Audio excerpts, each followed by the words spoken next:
Greetings, friends! I don't know about you, but we are off to the races here. It's pretty crazy busy around here with all the busyness of spring. This is the busiest time of the year for us, and for most homesteaders out there, it can be a little crazy. Last week, Selah helped me out in our main greenhouse here, and we started a number of plants, and today went out to look at them. Actually, I look at them every day, but today I went out there and looked at them and they were just like, man, they are growing like crazy. The seeds sprouted really, really fast.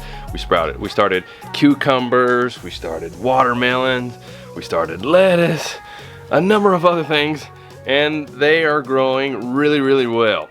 In addition to that, let's see here. Inside the greenhouse, the strawberries that I planted in the big block bed in the middle of the greenhouse, they have flowers all over them, so look forward to getting some strawberries really, really soon. We also have leeks that are doing really well inside that greenhouse, and some tomatoes. And the tomatoes that we have growing in there right now are some tomatoes that we got from our friends Joel and Teresa Salton. And I look forward to tasting those tomatoes, because when we were there, this was probably late in the summer last year, those tomatoes were just huge and they were delicious. So looking forward to those. It's just a heirloom tomato that I think it may be maybe a Brandywine. Lacey's away in the other room. What do you think where those tomatoes are? Beefsteak or Brandywine? Beefsteak. They're just huge tomatoes. I'm not sure if she heard me, but they're just really nice tomatoes, and look forward to having them on the homestead. Let's see here. What else do we have going on? Oh, the spring. Since the spring, the temperatures have been really nice lately, and we actually been hitting 70 degrees. So I had to roll up the side of the greenhouse so that way air can circulate in there and things don't get too hot. And but I think I'm gonna have to take it back down later in the week, because there will be some lower temperatures. But that's one of the advantages of having a greenhouse. Even though it's not automatically heated and cooled, it does give you flexibility to work with the season and extend the seasons for what you can grow. Well, I must admit, in the main garden area, our market garden, I haven't made the progress that I would have liked to have by now. With the rain that we had for like weeks, and then went outside to actually get started, and then bang, the main tiller that I used wasn't working, so I had to get a new tiller. And then I didn't like that tiller, so I actually returned it and got a mini tiller, a Honda mini tiller that I tried for the first time this week. And let me tell you, I absolutely love this mini tiller. I'm really not a huge fan of deep tillage. We've done that a number of years ago, and we're trying to avoid that. I'm actually trying to get to the point where I till less and less. I'm not completely no till, but I am trying to till less. And when we do till, I really just like to scratch the surface of it and just kind of able to blend the fertilizer and compost that we add, and not really disturb the soil too much with some big monster tiller and just breaking everything up. So this new Honda mini tiller has been working great. And I still have a number of beds to do, so that mini tiller is going to be getting a workout for sure over the next few days. Also, speaking of garden and compost, we need to go pick up some more compost. So we're going to be borrowing a truck from my father-in-law, a big dump truck that we use when we need to get really big loads. So we're going to be, while we're out, we just might as well get some compost while we're out, a couple loads of that, as well as some mulch. So we're going to be doing that this week, and the next few days are just going to continue to be busy. So, and speaking of trucks, the boys, Josiah and Micah, they went with me to get some new tires for my truck, my pickup truck. And I really, really enjoy having a pickup truck here on the homestead. It's one of those tools that I consider it to be a must-have tool. If you can have a truck, it will really make a world of difference. So they really enjoyed watching the mechanic, the auto repair guy, change out our tires.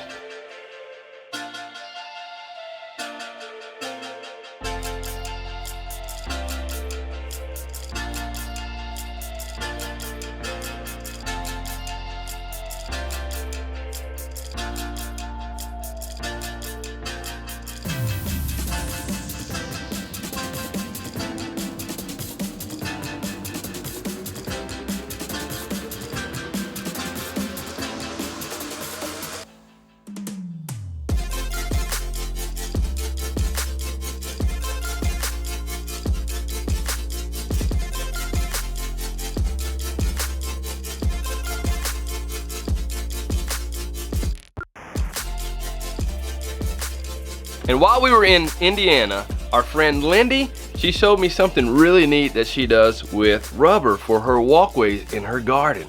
These rubber strips were old conveyor belts. Oh, really? You can also get these free. You go, Feynman Rubber is a local company, and they make, and they have old scraps, and he gets these rolls of this, and I cut them up and I drag them, you know, between my...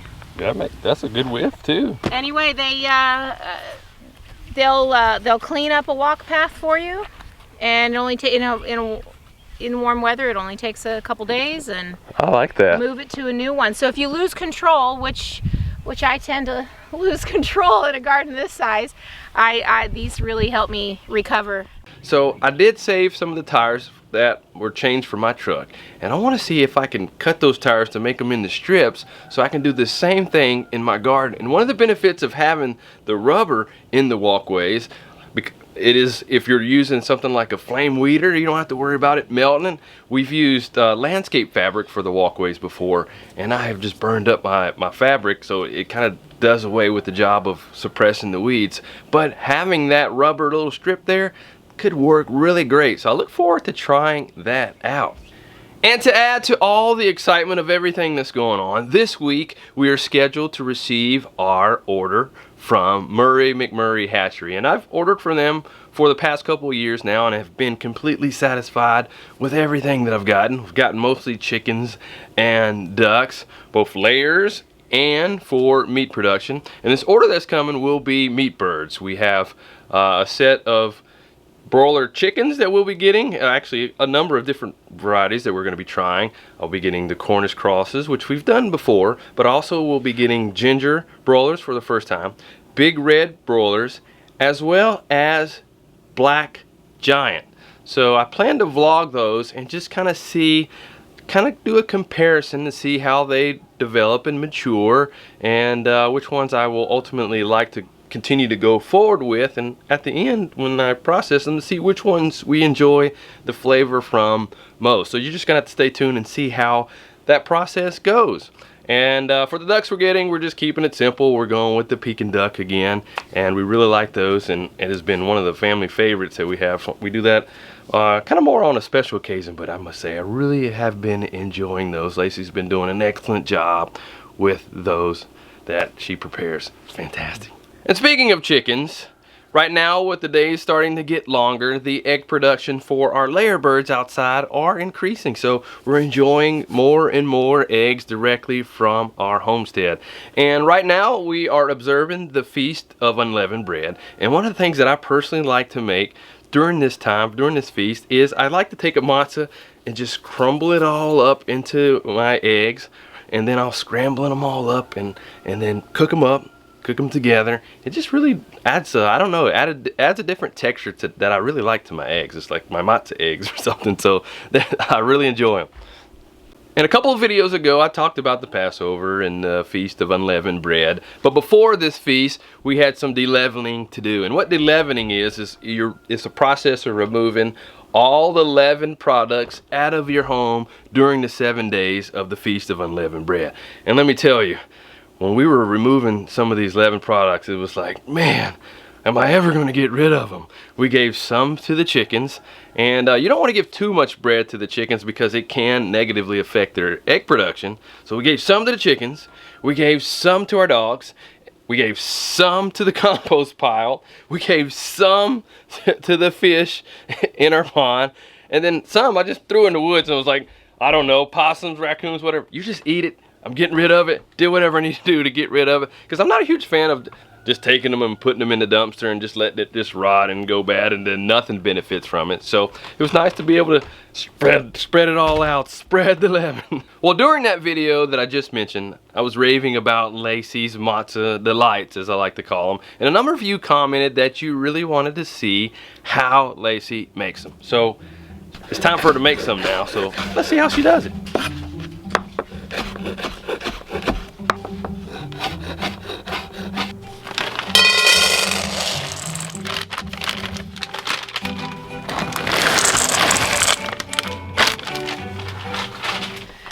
Okay, so I've started making what Mike calls the Mozzo delights.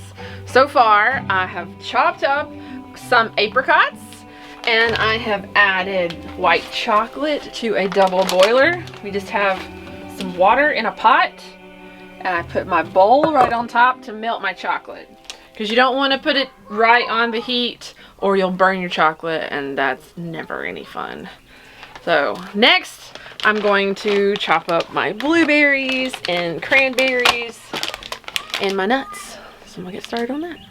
I've never watched her do this before, so I actually learned something right there. I didn't know about melting the chocolate. I would have been probably one of those ones that would have melted it in the pot and would have burnt the chocolate. So I'm learning something here. I'm glad I could help you learn.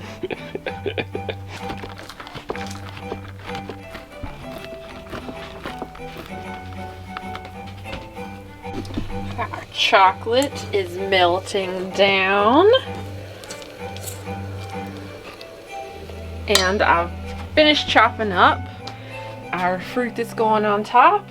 And now I'm going to chop up our nuts. I'm sure most of you watching this are chocoholics. You just love chocolate, but I actually really do not like chocolate, except for the white chocolate. He's a weirdo, I know. that she makes on these Matzos. It's the combination of it's just really, really good. I all my life, even since I was a kid, never been a chocolate fan. Don't trust him. Yeah. I'm lying? No, but can you really trust someone that doesn't like chocolate? Oh, yeah. Let me know in the comment section below. Just kidding, just Do kidding. you guys like chocolate? Is there anyone out there like me that doesn't like chocolate? I know there are, because I've met other people that don't like chocolate. They're weird, just like me.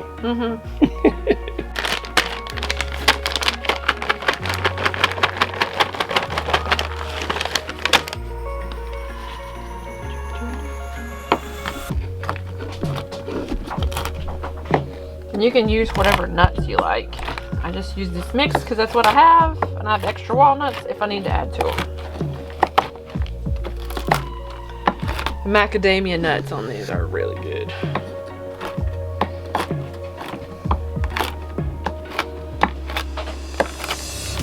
I have also made these with peanut butter morsels instead of the white chocolate, and then that's really good with peanuts on top or some kind of milk chocolate you could sprinkle on there too. So there's lots of different ways to make this. Okay, our white chocolate is almost totally melted, but it's super thick and I don't like it this thick. If your chocolate gets thick, never add water. I found out that the hard way several years ago. You never add water to it, ever. It will make it seize up and you will ruin your chocolate. So what do you add to it, you may ask? You add oil to it. And in this case, I like to use coconut oil. And as you may know, if you've ever seen any of my cooking shows, no, I don't measure anything at all. Oh, I would have messed up once again. I would have probably added milk. What, milk? Milk, you may be able to add, but never just plain water because milk has fat in it. But I've never done that. I've just added some oil. Just add oil. Just stick with it. Add oil. I would be right there with you, Daddy. I would totally think milk. I did not know she was going to say oil. Okay, so see, it's a lot thinner. I don't want it too thin, but I just want it thinner than it was. So it's still, see, that looks good. You can see the line that it leaves on top. See that? There we go. Okay. Okay. The next step is, well, I'm gonna put some parchment paper on these so we don't make such a mess. But then we're gonna put the Matzos on top of that parchment paper.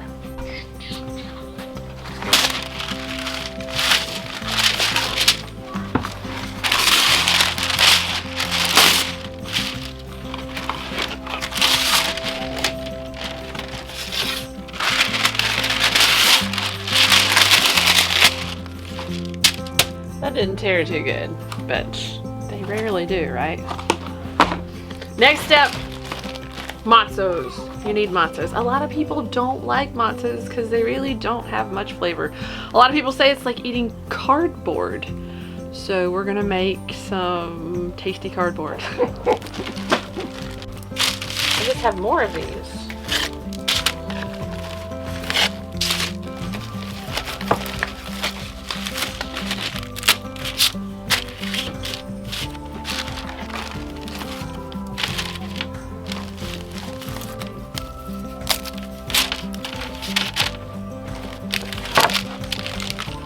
Are you ready?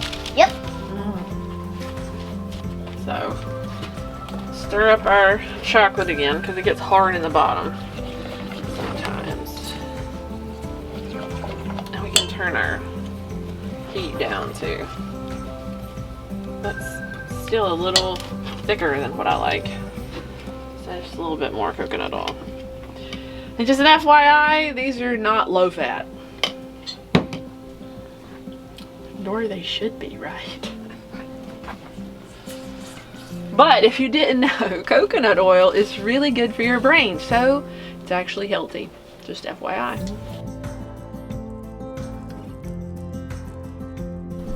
You just take it and you paint it on. White paint. When you paint it on, just so it doesn't harden up real quick. Kind of put a little bit on. You don't want to cover it up too much because you want to have enough room for your fruit too.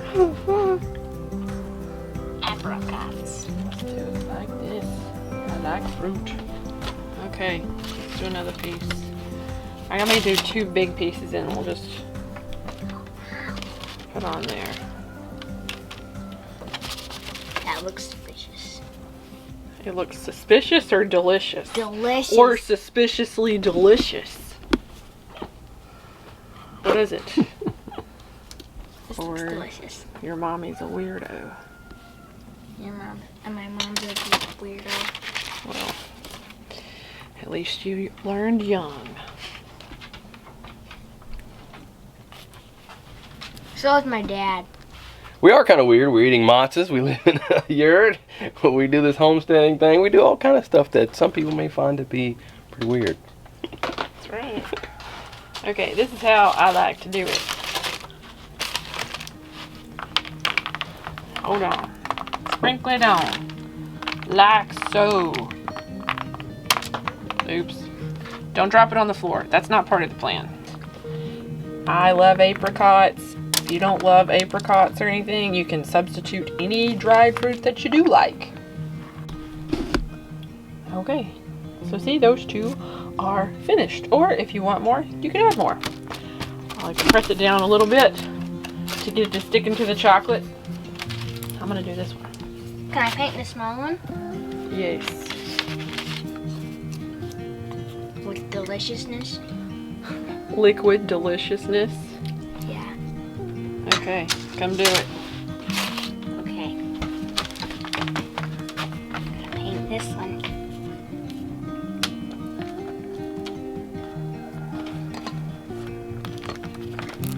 Try to paint the whole thing? Yep. Get it all the way to the edges. Yep. Get a little bit more right there. There you go. Now I'll put it down over here. Now, put it on. Okay, that's enough nuts or you're gonna run out of room.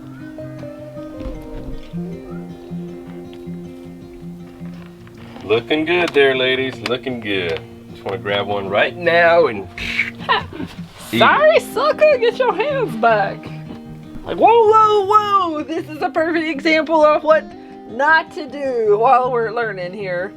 See, this is too much. It's not gonna stick because it's not touching the chocolate, so they'll just fall off later.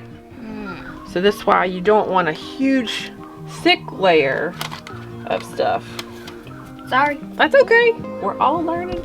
It's just what I've learned over the past few years. And then... You're fired, sailor. You're fired. That's right. And then on top... Just kidding. No matter what you say, you're always gonna rehire me. She knows. She knows. Oh, and then I like to do this right here to make them look pretty. Ooh. Seems like somebody's been watching some of those cooking shows. I don't even know how many thousands of hours of cooking shows I have watched in my entire life. Just to let you know, I don't know.